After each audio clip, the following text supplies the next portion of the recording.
Hey girls, let me show you 5 skincare and makeup products which can serve more than one purpose. Come check out. Foundation creates a base layer for makeup by creating an even complexion, but you can also use it as a concealer, especially for under eyes. Rose water is the best toner for your skin that contains antioxidants and helps maintain pH level of skin. So place it in your freezer today. Did someone tell you that mascara can be used to touch up your hair color? Though of course temporarily. And yes, the pink lipstick hack.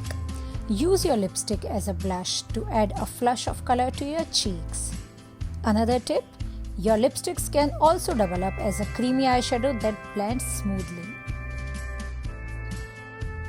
Bronzer is intended to make the skin look sun-kissed or tan. How about tanning your eyes today? And hey, have you been wondering about picking correct foundation shade in a new brand? Check foundation.com to get it right.